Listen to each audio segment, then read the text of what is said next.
Masayang nagsasama si Diana at Gaspar. Balak na rin nilang sundan ang isa nilang anak na babae na ngayon ay kinakantyawan ni Gaspar ang asawa na sa susunod ay lalaki naman kung sakali. Mabait na asawa itong si Gaspar at masipag. Makikitang focus lang sa mag-ina niya ito. Pagkatapos sa trabaho ay diretso na itong uuwi at palagi na din itong tanggi sa mga aya ng kasamahan upang magtungo sa beer house. Kaya di maiwasang makantyawan siya ng mga kasamahan na isang underdesaya o takusa. Sa madaling salita ay takot sa asawa. Ngunit ito'y tinatawanan na lang ni Gaspar. Para sa kanya ay ayos lang siyang masabihan na ganun at hindi niya minamasama. Ang mahalaga ay masaya siya sa pamilya at asawa niyang ubod ng bait at ganda. At hindi naman ito nagkukulang ng pag-aasikaso sa kanya. Lalo na ang paghahanda ni Diana ng mababaang pagkain sa trabaho. Kaya minsan ay hindi pa maiwasan ni Gaspar ang kiligin pa rin sa asawa niya. Lalo na sa pagpasok niya muli sa trabaho. Nakukuha pa siya nitong ihatid ni Diana hanggang sa kanilang bakuran. Gaspar, mag-ingat ka, mahal. Ang wika ni Diana. Oo naman, para sa iyo at sa anak natin lagi ako mag-iingat. Sabay kindat ni Gaspar sa asawa nito. Gusto ko bagong ligo ka mamaya pag-uwi ko. Alam mo na. Sabay kindat muli ni Gaspar sa asawa. Aswangin kita mamaya. Sabay tingin nito ng malagkit. At si Diana naman ay hindi nakapagpigil sa kapilyuan ni Gaspar. Bigla niya lang itong hinurot sa tagiliran. Aray, aray! Oh, sige na mahal, alis na ako. Mag-ingat kayo dito ng anak natin ha. Ngayong medyo malayo tayo sa mga kapitbahay. Marami pa namang masasamang loob ngayon. Ang wika ni Gaspar. Oo naman mahal, sila mag-ingat sa akin. Sabay ngiti na tila may din si Diana. Na nakita naman ni Gaspar na tila may kakaiba sa ngiting iyon. Ngayon pa man ay panatag na rin siyang makakalis dahil sa habilin sa asawa. Pagkat nung panahon iyon ay may mga napapabalitang may mga nanloloob sa bahay-bahay upang pagnakawan. Habang kasalukuyang nasa trabaho si Gaspar, siya'y biglang nakaramdam ng pagkakaba. Pero pinagsawalang bahala na lang niya iyon at nag-focus sa kanyang pagtatrabaho. Dahil kailangan niyang mag-overtime ng araw na iyon, kaya gagabihin siya ng uwi. Samantala, habang nanonood ng TV si Diana, ay napabalikwas ito sa pagkakaupo sa sala. Kasama ang anak na babaeng tahimik lang nanonood din. Dahil may malakas na ingay na nagmula sa kanilang kwarto. Kaya naman nakiramdam muna si Diana. Hindi naman niya lubos maisip ng asawa niya iyon. Dahil bakit ito sa bintana dadaan at hindi sa pinto nila. Kaya kinutuban si Diana na may taong nakapasok sa kwarto nila at hinawakan ito ang anak, dahan-dahan niyang tinungo kung ano ang dahilan ng ingay na yun sa kanilang kwarto. Nang makalapit si Diana ay sumilip siya sa may siwang ng pinto ng kwarto upang makita kung anong nangyayari sa loob. Laking gulat niya nang may makitang dalawang lalaki na may hawak na palakulang isa at ang kasama nito ay martilyo naman ang hawak na naghahalughog sa kanilang cabinet. Samantalang ang isang magnanakaw na may hawak na martilyo ay papalapit sa pinto upang lumabas ng kwarto. Nang dahil sa nakita ni Diana, ay tarantan nitong pinatay ang ilaw sa sala.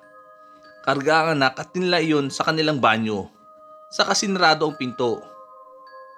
Nawalang kamuang-muang na nasa bingit na sila ng panganib ng kanyang ina. Nang makalabas na nga sa silid ang isang magnanakaw, kitang-kita ito ni Diana na daan-daan pang naglalakad at nagmamasid sa paligid kahit madilim. Pinuntuhan nito ang lamesa na nakita ang cellphone dahil sa umiilaw ito at indikasyong may tumatawag.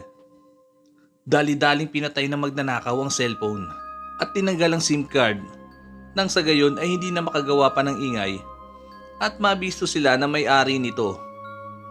Kaya nagsimula ng mag-aalungkat ang lalaki sa sala. Samantalang isang kasama nitong nasa kwarto ay baladin sa paghahalughog. Nang mapagawin ng lalaking ito sa harap ng pintuan ng banyo upang buksan, at bago pa man hawakan ang saradura ng pinto, ay may biglang lumitaw sa kanyang likuran na isang malaking itim na nilalang. Mabalasik ang titig nito sa kanya. Namumula ang mga mata at maglalaway ang bunganga na may matutulis na pangil. Ganon din ang dila nito. Sa gulat ng magnanakaw ay nagtangka pang itong hampasin ng martilyo nilalang. Ngunit naunahan nito na iyon pala ay isang aswang.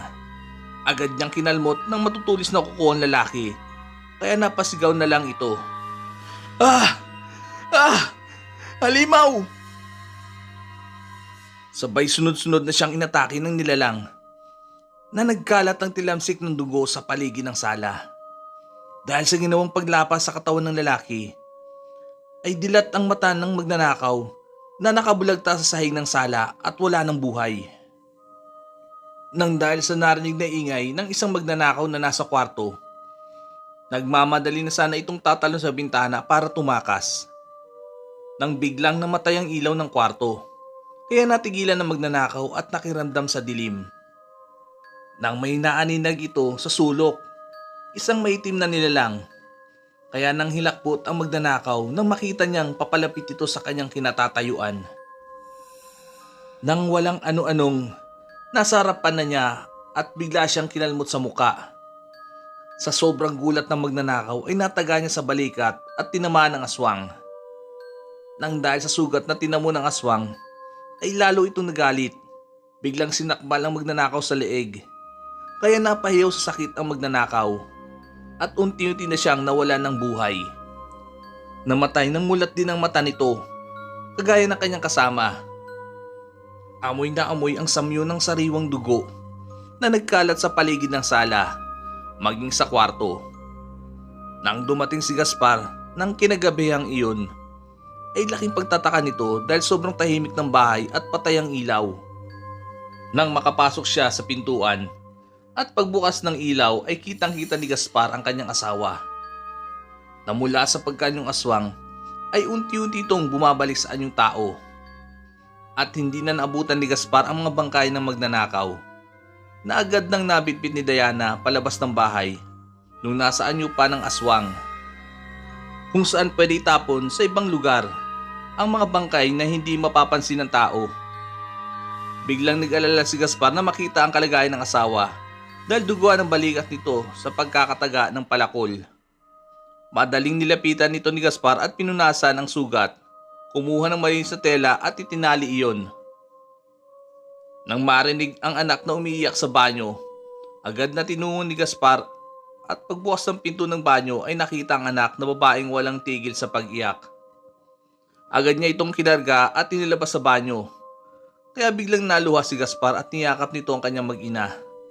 Nagpapasalamat sa may kapal na ligtas ang mga ito. Kinabukasan, nang makita ni Gaspar ang balikat ng asawa, ay nagulat ito dahil wala ng benda at naghilom na ang sugat.